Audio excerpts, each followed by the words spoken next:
Hey, welcome everybody. It's Fanboy Planet Team Up, which is my excuse title to bring other people in to talk through interviews, conversations. They tend to be podcast oriented. It figures this is a great thing to cross over. And tonight, very excited to have David Avallone, who has been a guest on the Fanboy Planet podcast a few times. But tonight is on the heels of, welcome, David. You launched you and your boss and your publisher, Dynamite Entertainment, launched a Kickstarter for Elvira, Mistress of the Dark, the Omega Ma'am, which Yes. you've already like funded 3 or 4 times over, and the number of the beast has shown up a couple of times on the ticker. I think we're at like 400% funded. Oh, that's pretty good. I mean, I'll admit to an industry practice here where it's good PR to fund quickly. So if you know you're going to do well, sometimes the original number I think they put up was $6,666 for obvious joke reasons. That is not the budget of this project. The budget of this project is probably a bit north of that. But the fun of saying we funded in an hour and then you make the money anyway down the road. I know a lot of Kickstarter people who do that, who put in a number that they know they can cross in the first couple of hours just for the bump of we did it. But yeah, so we're fully funded. I finished writing the thing a long time ago, actually. The project started I went back and was looking at emails today. In April, Dynamite reached out to me and said they wanted to do a Kickstarter with Elvira, and they wanted me to co-write it with Elvira, Cassandra Peterson. Mm-hmm. And I had an idea about doing something pandemic related, because how hilarious is that? Well, so I got to ask you right there. You made that comment on your Facebook post this morning, and so I'm going to ask. So you said this was back in April, and you came up with this idea, and it was meant to be this oversized special. It's almost like a graphic novel. And I do also want to say anybody watching, and it looks like we got a few, can make comments, and I'll open up to questions in a little bit too. But back in April, and it seems like 10 years ago, were you thinking, oh, it's funny because we'll be through by the time we get to publishing? I don't think I'm not a deeply pessimistic person, but I'm also let's say keenly aware of who was driving the car. And it's a clown car. Yeah. And it's a clown car. And I don't know that this is much of a spoiler, since I've probably talked about it elsewhere, and I think it's even included in the pitch. But the joke premise, beyond it being COVID related in general, is that Los Angeles is overrun by zombies who their zombieism was caused by an interaction of the COVID virus and ingesting a cleaning product that they were told would cure them. So I believe, obviously, I came up with this idea after Donald Trump started talking about that. So that element, part of me hoped that part would always be funny. Like, regardless of what else happened, the idea that the president of the United States reacted to a deadly plague by saying, you can shoot ultraviolet rays in yourself and take cleaning products, that'll do it, right? So that's mostly the premise where it came from. But I was very aware that it's a risky thing to make a joke about. And it's a fine line. Fingers crossed that it succeeds. I think the thing about horror is that horror comedy, it's about death. It's about the worst things in the world. No, absolutely. Yeah. So like any horror comedy, any horror thing is already about death and murder and mayhem and dismemberment and all sorts of horrible things.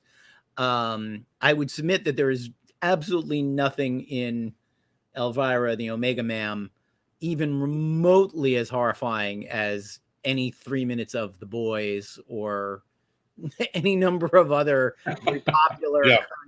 entertainments. It is far more light and fluffy than that, while still sort of being a satire of the present day, obviously.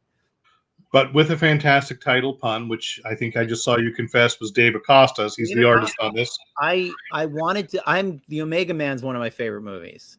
I will cop to that. It's like so many movies of my youth. I watch it now and I can see all of the ways in which it's just absolutely terrible. But it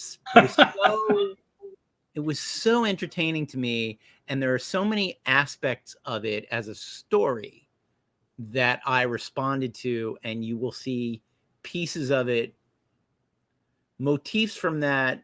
There are a couple of movies out there that are like the skeleton key to my work, and I would absolutely, as ridiculous it is, I would put Omega Man on that list. There are things in it that for me work beautifully, and I'm constantly revisiting those ideas, those kind of scenes in things. So obviously doing a pastiche of that was attractive to me. And the man pun just hadn't occurred to me, and I came up with the Omega Woman. I didn't want to do the Omega Girl. She's not a girl. I think the other suggestion was the last sex symbol on Earth, going off the Vincent Price. The Last Man on Earth, yeah. Although The Last Man on Earth would still work too. The Last Man on Earth is also funny. But Dave Acosta said the Omega Man, and I was like, oh, holy shit, that's exactly it. That's exactly the right tone. It's exactly the right joke to make.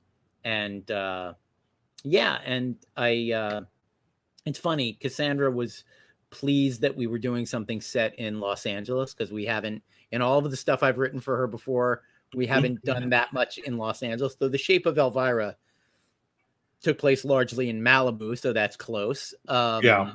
But yeah, and there's a lot of very specific inside jokes about old. Dave Acosta just sent me a page rather, and we had a long conversation about how to adjust this joke. It had a roster of doctors on a wall in the background, and it was Dr. Robert Neville, I can't remember Thorne's first name. It was all Charlton Heston and Dr. George Taylor. All of the doctors on the roster were Charlton Heston in disaster movies or horror movies. But he didn't have a fourth one, so he went with the real name of Svengoolie, Rich Cause. I suggested Dr. Judah Ben-Hur as a swap out for that. And I said, look, it's corny as all get out, but it's like they'll laugh. They'll see that and So I think it might be Dr. Benjamin Hur to make it. Okay, that's a little subtler. I know you don't have to play that subtle. Another joke that comes from Dave. A major coffee chain plays a pivotal role in the story, and I had called them Ahabs, and he called them he said Queequegs, and I was like, oh, it's 1,000 times better. It's much better. Yeah. And the logo, like the Starbucks logo, is the profile of Queequeg with the top knot and all that. And I was like, oh yeah, that's 1,000 times better than Ahabs. Well, he's a good collaborator for you. Yeah. And this is, as you said, this is not your first time, obviously, with Elvira. You've been writing Elvira comics for a few years. Yeah. And a few series of miniseries and all fun. Yeah. What's it like collaborating with her? 4-issue series. She is terrific. She is very complimentary. I got to say, when I was first offered the job, I was coming off of having done Betty Page. Mm-hmm. And my initial knee-jerk reaction was, oh man, is this going to be my niche now? Dynamite Comics, where I turn sex symbols into comic book characters. And what I did with Betty was not repeatable.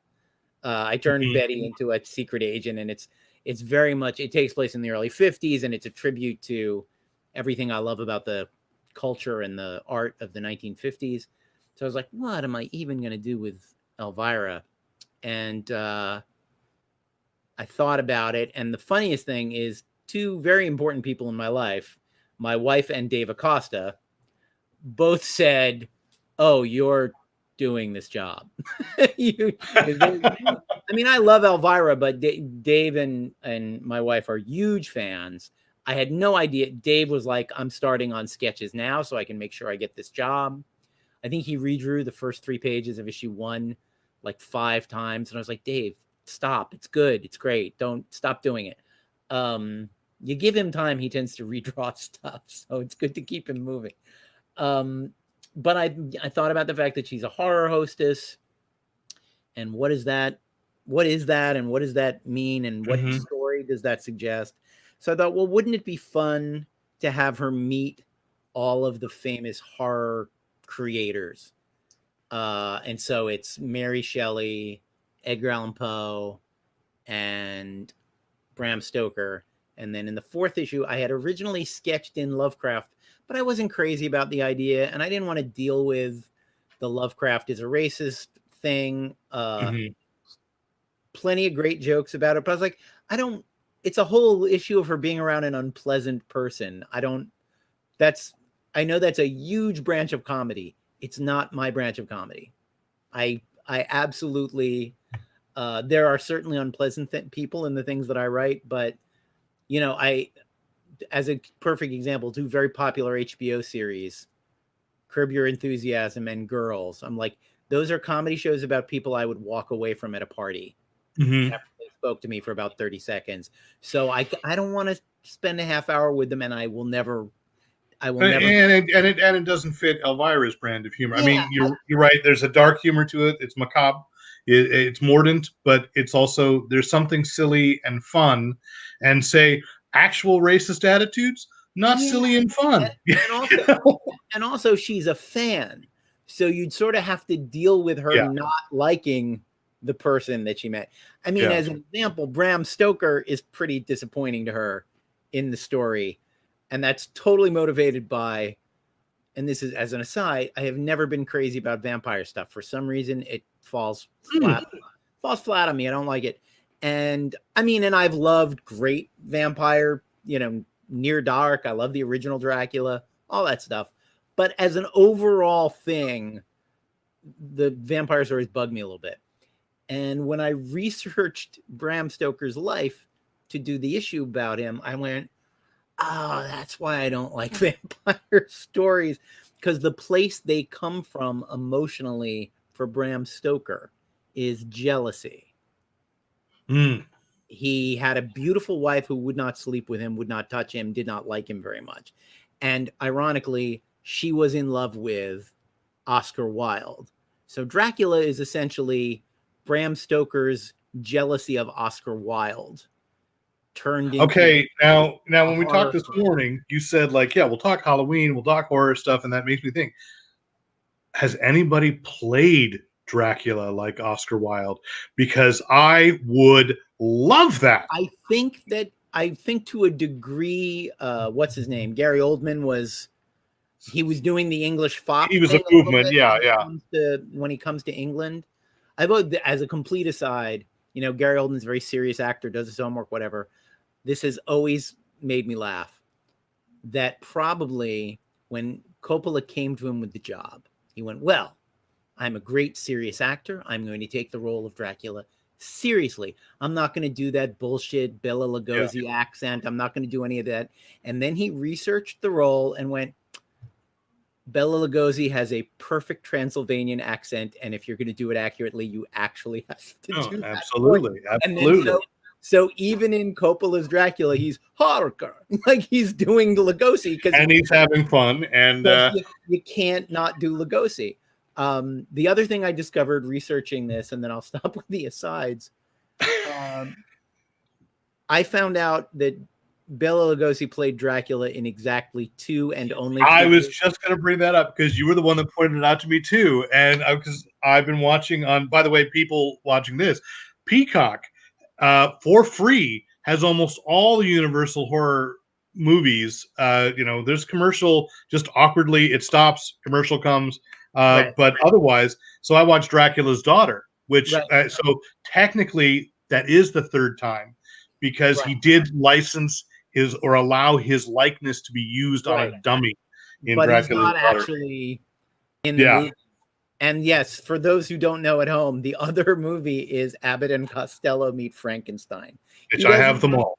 He doesn't even get title billing in his second Dracula movie that he does. He's second fiddle to Frankenstein. But anyway, so I thought that was another. Which isn't Karloff. So, there's the other thing. Yeah. And I'm sure he came to the set like, oh, this will be fun. Old times, all of us together again. And it's like, Karloff sent his stunt double. Fuck that guy. Gee, really?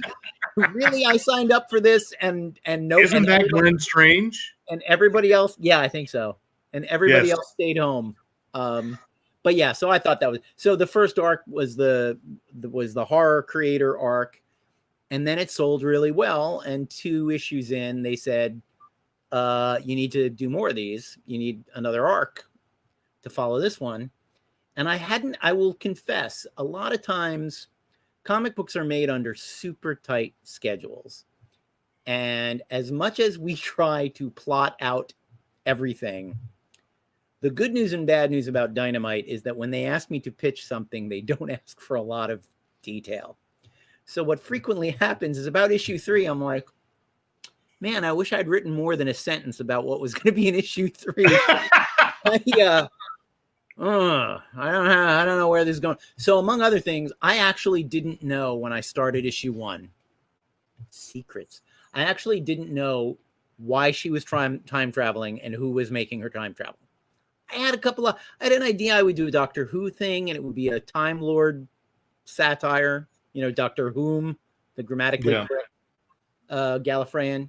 I had some thoughts, but I decided at some point that it would be Dr. Faust. That makes sense.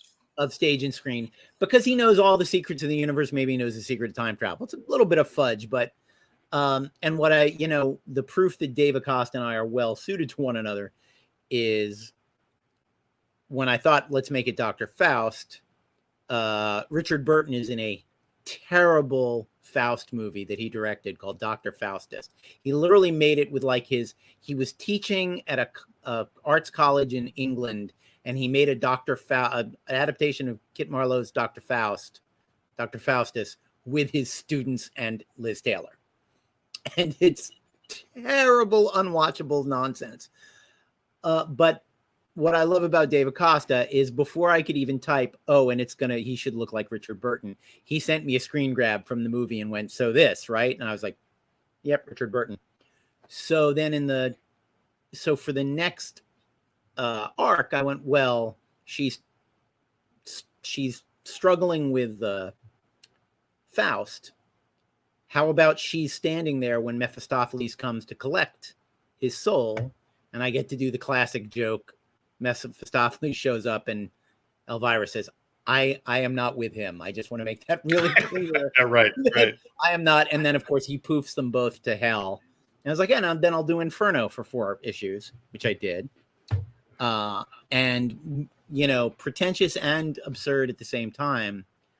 So the first scene of issue 5, the second arc, I have to point this out that, well, if Faust is Richard Burton and the first place she's going to end up in is the hell of Richard Burton's own making, like, what do you sentence him to forever? What do you sentence your Richard Burton Dr. Faust in? So she's in the second scene of Who's Afraid of Virginia Woolf, and Helen of Troy is, throwing a cocktail glass at Faust's head. And I even used some of the dialogue from the original play because I thought that was really funny. And when I sent that to Dave Acosta, he was like, are we going to publish a syllabus with this thing? Because you've got a little Dante Alighieri, you've got Edward Albee play, you've got Marlowe. And I was like, yeah, the kids will figure it out at some point. But please, Alan Moore spaced his entire career on doing that. Exactly. I am not even a tenth as ridiculous as Alan Moore, and I am pretty ridiculous. So then we did the Inferno arc, And then they wanted more, so I did an arc where she falls afoul of a coven of witches, but it's all men who operate out of a deserted medieval times in Orange County. And she teams up with a superhero called the Soul Survivor, who's a original creation of mine based on something of my dad's. And so that's the first 12 issues of that. And then the spinoff was The Shape of Elvira, which was a joke on The Shape of Water, where Elvira gets hired by a Del Toro-like director to make a film pretty much exactly like Shape of Water, except she discovers that the director is actually trying to mate her with an actual Brazilian river monster. There's a running gag where he tells her that her co-star is very method. You'll never see him outside of the costume. He'll never speak, with his regular voice to her. So for the whole series, she's like, is it Christian Bale? Who's under there? Is it Jim Caviezel? Like who could be slender enough to fit in that thing? So that's a fun thing. And now the Omega Mam is the next step coming after all that. There is another series that I was also halfway in the middle of when COVID struck and comic book companies shut down. I don't think I can speak out loud about that yet. But we'll do it again later. We'll do it again later. Yeah, literally last week they said, so are you ready to start that up again if it goes? And I was like, sure, love to. And that's another completely absurd premise, but fun stuff. But yeah, so all of this, I still haven't answered your question, which is I send scripts to Elvira. My God, did I have a question? I don't remember. Had a question, and I've said all of this without answering. I send scripts to Elvira, and she approves them. I'd say the maximum feedback I've gotten from her is about 3 jokes. And she's so polite. She always says, you don't have to use these. These are just some alternatives. And I can say there's one panel in one issue where for whatever reasons, the tank was dry. I didn't have a good quip. I just didn't have anything good. So I put in something completely just boilerplate, boring. And I sent it off and I was like, I guarantee you Cassandra will come back with a rewrite on that one panel. And she did. And her line was better and actually referred to a portion of her career I had forgotten about. And I was like, great. There you go. So yeah, we've been running around the link underneath here. So if you want to join this Kickstart, and I got to say, because you've done Drawing Blood with Kevin Eastman, and you see this is not your first time on the Kickstarter rodeo. But what is interesting to me, and you and I had privately talked about why you went for Drawing Blood that way, but Dynamite, it is weird to me, and I say this understanding how tenuous perhaps the industry may be right now in a difficult time for everybody, but it's weird to me that where you have obviously sold very well with your Elvira comics before, why this would go to Kickstarter. You would have to ask them to get the real answer. I would only be speculating. I will say that the Kickstarter idea is absolutely a post-COVID idea. This only came about at a time when shops were being closed, when we had no idea what the future of retail was. Like when this was originally presented to me as something we were going to do, like Diamond was no longer available. So I can't discount that might have been all of it. You know what I mean? That the original. Now, all that said, comic book shops are open again. They could have put this in previews this week instead of put it out on Kickstarter. But look at what Keanu Reeves just did. It's I didn't back that one, but yes, that's intriguing. But it honestly didn't look that interesting to me. If he had done a Bill and Ted comic, man, I would have been there. But Berserker, I don't go to Keanu Reeves for angry. No, let me tout Evan Dorkin's take on Bill and Ted is absolutely spot on. I don't want to read Keanu Reeves' take as much as I respect him. Yeah, no, but I think for a lot of companies now, it's just pre-sales. I always think of it in terms of, in my mind, I connect it to when we were kids growing up. there was always the commercial for the Romco, this or the, you know, what the Bassomatic, the K-Tel greatest hits of the 80s. And it was always add 6 to 8 weeks for delivery. Those were essentially Kickstarters because basically that object did not exist. Anything that says wait 6 to 8 weeks for delivery, what that really means is we are not going to bother manufacturing this garbage until we have proof that 1,000, 10,000, 100,000 of you are going to buy it. Then we will send this to the factory and get these things made. All right, and let's say Elvira, the Omega Ma'am, is not garbage. So I don't want I don't want anybody watching that to think that. Thank you. But you know what I mean? It's that thing of like, you don't, the company making the mail order thing did not pull the trigger. They weren't sitting with a warehouse of K-Tel's disco classics of the 70s. They were putting a commercial on the air, seeing if it sold and going, okay, let's press 20,000 copies of disco hits of the 70s and send that to people. But that's, I always think of allow 4 to 8 weeks for delivery, because that's it's a way to sneak out the information to the public, to gauge interest. You know, and major movie studios are doing it. It's hard to, and the last word on that is, I remember when, I can't remember, was it Zach Braff or was it the Veronica Mars thing or whatever, the first time someone who was perceived to be extraordinarily rich went on Kickstarter and said, give me money for a thing, for a movie. I think that was Rob Thomas for Veronica Mars before Zach Braff. Zach Braff took more heat because at least Veronica Mars people he had a fan base built in for the product. Here's what I always say to that. If crowdsourcing had existed in since 1970, I guarantee you Orson Welles and Federico Fellini would have made 5 more movies than they got to make. That's a really good point. Martin Scorsese would have made The Last Temptation of Christ in 1980, and it would have starred Robert De Niro, and Barbara Hershey wouldn't have been a decade too old to play Mary Magdalene. There are a lot of people have this perception that that once you're at a certain point in your career, people say yes to everything and you can do whatever you want. And that is not true for anyone. There are projects that I bet you Steven Spielberg has taken to Universal and they have gone, no. I mean, they said, they said no to E.T. after Raiders of the Lost Ark. After Close Encounters of the Third Kind, they said no, and he went to Paramount, and Paramount made him mint. But so there's no one who universally gets to make everything they want to make. And there's also that thing of anytime you enter into a contract with people who give you money for your thing, inevitably you end up having arguments with them about the content. And you do not ever have to have an argument with your Kickstarter supporters about the content. What they are paying for is that. Now, again, that does not apply in this situation because Dynamite, for whatever reasons, has always been absurdly tolerant of whatever it is I wanted to write. Now, everything I've ever done to them has been something they pitched to me and said, would you like to do?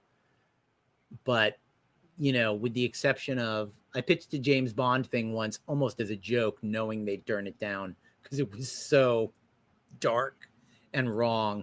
And even if Dynamite had said yes, Eon Productions would have said no. So that was almost a joke. And there was a version of Twilight Zone: The Shadow that they said, come back with another thing. That was the one where the Shadow convinces Lamont Cranston that rather than fighting crime, you're a millionaire, open soup kitchens. It's the Great Depression. What's wrong with you? I can see why they didn't maybe think that was. Although I'd say that's an idea that time has come. Yeah. So anyway, all that said, it's like they've been very good about, you know, when they came to me with the Betty Page, they wanted a fourth series of Betty Page.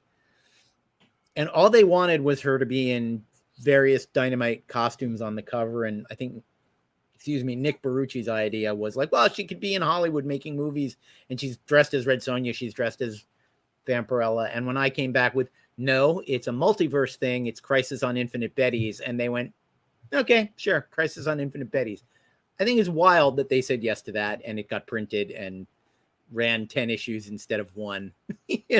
There you go. That it wasn't So rejected out of hand, you know.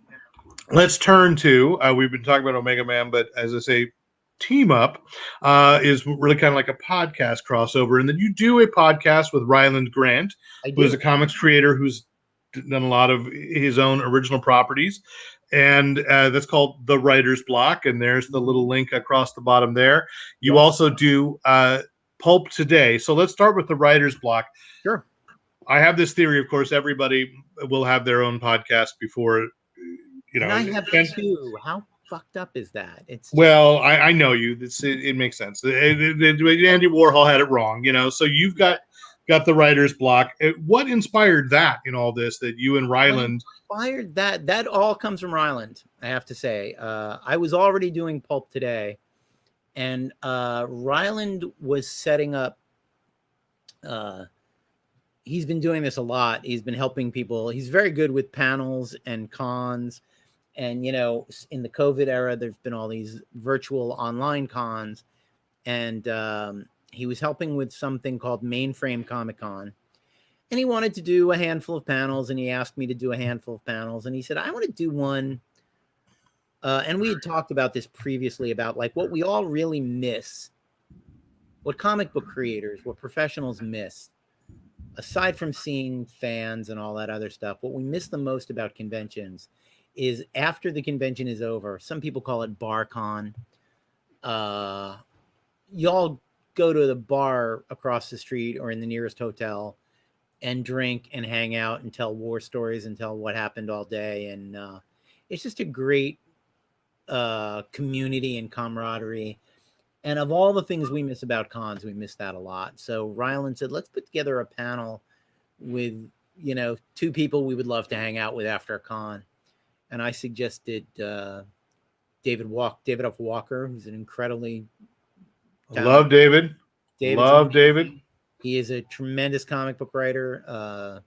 The Hated, which is a thing he just. I love The Hated. Yeah. So great. Can't wait for another issue of that. He did a Frederick Douglass biography graphic novel, which is great. That's fantastic. And he's got a Black Panther, the history of the Black Panthers coming in January. Coming out. That's going to be amazing. Yeah. And Bitter Root, amazing. Just all great stuff.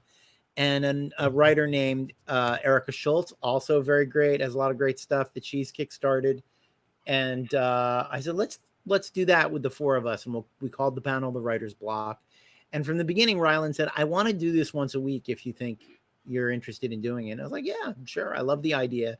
And we try to have a topic, but the topic is really just something to give us to talk about in the first 10, 15 minutes, if at all. And, it generally devolves into, who's your favorite captain on Star Trek or whatever other nerd conversation you might be having with a comics creator at 2 a.m. at the Bayfront Hilton. And they've been great so far. We had I had Kevin Eastman on with Barbara Dillon, the publisher of Fanbase Press. We had Charlie Stickney and Lindley Forrest from Hex Comics. Charlie's from Scout Comics and also creator of White Ash, another great comic. Tomorrow is, I just finished editing it and it's outputting right now. Tomorrow is Amanda Dybert Staggs, who's amazing, and David Boer, two great comic book writers. I can't even remember what the topic was. I think we moved on from pretty good. Oh, it was about having a twisty-turny career. Amanda's my favorite twisty-turny career story because she's an amazing comics creator, amazing TV writer. Nowadays, I'm writing comics, but I've done a million other jobs over my Hollywood career. And when I met her at a comic book convention, she looked extremely familiar to me, and we couldn't figure out from where. And this was probably 2013, 2014. I went home and Googled, and I discovered that there was a movie I first AD'd called A Marine Story in 2009. And there was a scene in a meth house, and Amanda played attractive meth head number 1 in that. And that's a very beautiful woman. And that is how we met. And I had standing on the floor of whatever convention center 6-7 years later, or 4 or 5 years later, neither of us could call that to mind because it was such a weird interaction. But that is one of my favorite things ever, that we both ended up doing sort of the same thing. You are interestingly like almost a Forrest Gump in Hollywood and comics, because we've talked about that. Like when I said, "Oh, I'm working on this book about Flesh Gordon," and you said, "Oh, I was a grip on this movie," and it's like you've been everywhere. You've got this connection. Look forward to that memoir. But let us get to your other podcast. We mentioned this, yes, which is Pulp Today. Pulp Today. Which I think began as kind of an homage to your father, Michael Avallone, the great pulp writer. It absolutely began as early in the COVID era. So, late March, early April. I saw that Captain Picard was doing Shakespeare sonnets on Instagram every day. And I thought, what a nice little thing to do every day, just to like give yourself a reason to comb your hair. Not that that's an issue for Patrick, but shave, put on a nice shirt, and read a story to the children. That's kind of nice, right? So I thought, well, what would I do that would be like that? And my first thought, actually, in the Maltese Falcon, there's a story within the story of the Maltese Falcon, and it's not in the film adaptation, because it's literally just Sam Spade tells Bridget O'Shaughnessy a story for 2-3 pages. But it's a beautiful story, and it's a beautiful little existentialist parable before anybody had come up with existentialism as a movement. And I thought, I'll read the Flitcraft story.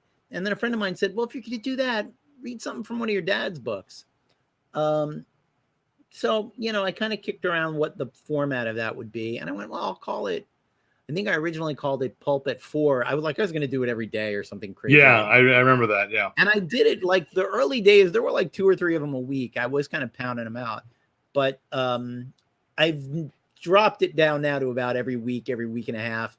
I try to be more responsive to, like, I did Mask of the Red Death last because the Red Death stalks the land, and Prince Prospero at the, last week was barricaded inside his castle, giving it to all of his guests. So it seemed super appropriate. But yeah, now I have friends on and colleagues on. The first one I had on was actor pal of mine, James Urbaniak, who we've done stuff together for years. Oh yeah. And I met him at your birthday party. That's right. And I was like, he said, can I read a whole chapter of John Fonte's Ask the Dusk? And I said, wow, why would I say no to that? Sure. Absolutely. Great actor reading a chapter from a book I haven't read.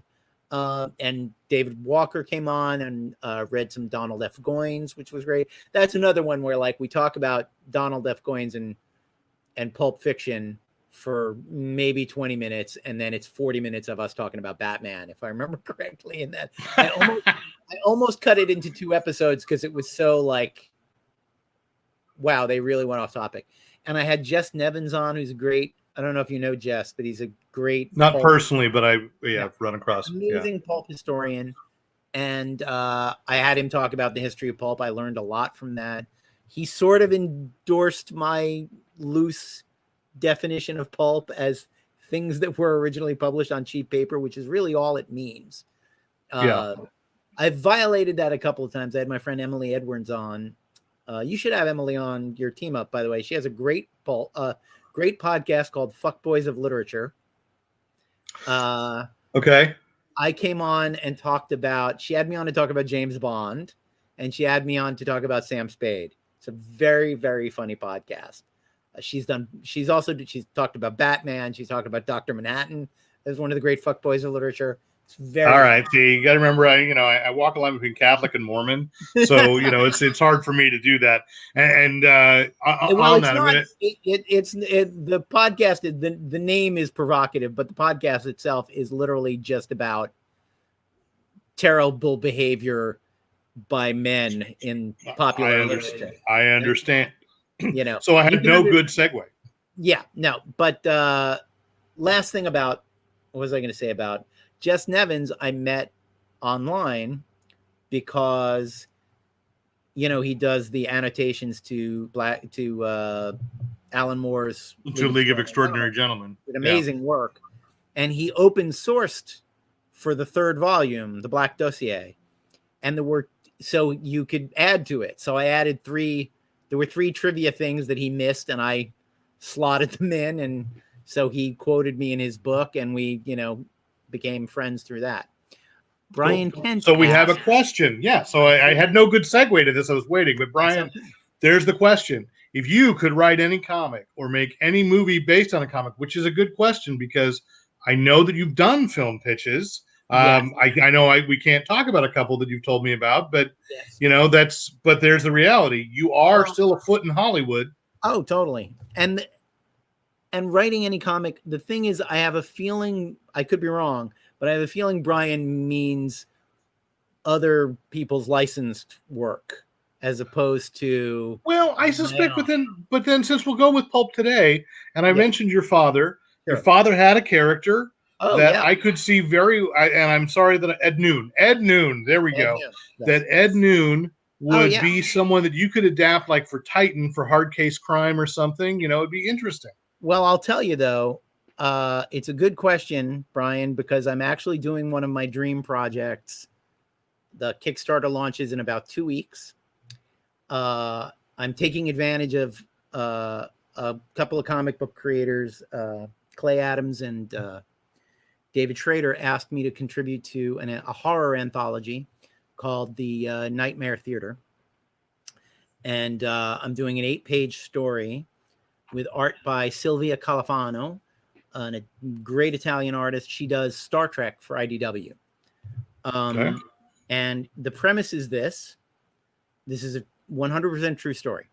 My father was a pulp fiction writer, as you know, and a veteran of the Second World War. When I was a little boy, when he told me bedtime stories, all of the classic Grimm's fairy tale bedtime stories, he adapted them into World War II combat stories starring himself and his unit from World War II. That is 100% true.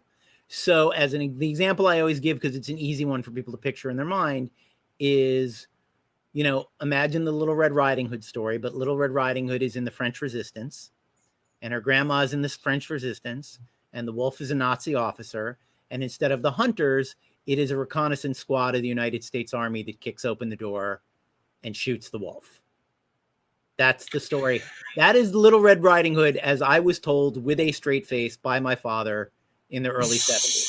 So I think there's something to be done to expand that. You've got your own little anthology someday. So the anthology piece, I've actually written about half of a feature film script version of that, tying all of the individual fairy tales into a narrative, which is the grandma isn't inside the wolf. The Nazis arrested grandma and took her off to a castle. So the Little Red Riding Hood enlists the Army reconnaissance team to help her find her grandma. And that's the story of the movie version and hopefully of the graphic novel. When they came to me with this anthology, I thought if I can figure out a way to write something pre-meeting Little Red Riding Hood, that's a prelude to the story, I realized, I never used Hansel and Gretel. So the 8-page story is called German Chocolate. And it looks fucking amazing. And Sylvia's renderings of my father, aged 20, literally bring tears to my eyes because it looks. I sent him all of my dad's pictures from World War II. Many moods, helmets, smoking cigarettes, carrying machine guns, all of this stuff. And I didn't really think about it when I hired her. I will admit, I went to my 2 usual collaborators first. I went to Dave Acosta first, and Dave initially. Well, you and Dave were like.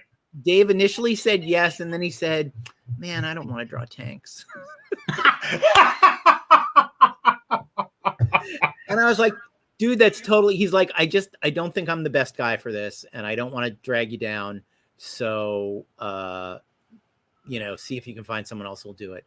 And I asked Julius Oda, who did the amazing art for Betty Page. The last Oh, that was great. 15 or 16 issues of Betty Page were mostly Julius, and Julius is an astonishingly good artist. And like me, he has an obsession with period detail. He's the only artist I've ever worked with where I sent him all of my research for the first issue of Betty Page that he did. Mm-hmm. He sent me back more research that he's like, I think she should wear this dress and this cigarette holder and this hat and this should be. And I was like, this guy is great for a comic book set in 1953. So I thought he would have been great with that stuff, but he was busy. He was booked to the end of the year. And Sylvia had been suggested to me for the mystery project I mentioned earlier, which I think she may be able to do. But it occurred to me after she said yes, that she works on Star Trek. If there's any gig in comics that requires that the gear look exactly correct, right, and right, the likenesses of the actors look exactly right, like that is a big focus of her work on Star Trek. Phaser's got to look like a phaser. Enterprise has got to look like the Enterprise. Shatner's got to look like Shatner. So she brings that precision along with a really great sense of storytelling. And you say this book, this Kickstarter in a couple of weeks, is the Nightmare Theater anthology. I think it's October 20th we launch. Okay. That's just a week. That's a week away. Pretty soon. And Sylvia's on like page 7 or 8. I've got Ellie Wright, who's my isn't our friend Dave Papose has a story in Nightmare Theater too, right? I feel like everyone we know has a story in it. Riley actually is mad because he missed the boat on it. But Papose has one in it. My friend Richard Fairgray has one in it. I think Christy Shin has one in it. A lot of great creators are in it. Mine might be the least horror, but it is I will say that my wife made an observation when I was working on German Chocolate, and I'm going back and forth on using the line because it is dark. Well, all right. The Hansel and Gretel story. No, right? Yes. I just watched Gretel and Hansel. That take on it. So when Sergeant Michael Avallone kicks open the door and sees what's happening, he makes a remark about what is it with you people? Oh, did I freeze? Oh, you did for a moment. Now we're fine. Oh, there we go. He makes a remark. Even StreamYard doesn't want me to say this. He makes a remark along the lines of, what is it with you people and putting people in ovens? So dark. But it's World War II. The man just liberated a concentration camp. I think he gets to make that observation. There you go. So on that, I'm going to say thank you. Thank you for taking the time tonight and talking about it. And I didn't even know you were in Nightmare Theater. So I'm looking, so doggone it. I swore that Elvira was the last thing I was kickstarting this month, but I guess I'm going to have to kickstart that too. Well, you could wait until the first week of November. It will still be running. I could. All right. So maybe thank you. I'll keep that in my oath. So once again, thanks to David Avallone for joining us, and I'm sure he will again. Thank you, everybody who watched this tonight. And of course, if you're watching this as a backup, you can still make comments. It just can't be live. So thank you. And remember, please use your powers for good. And now I'm going to end the broadcast.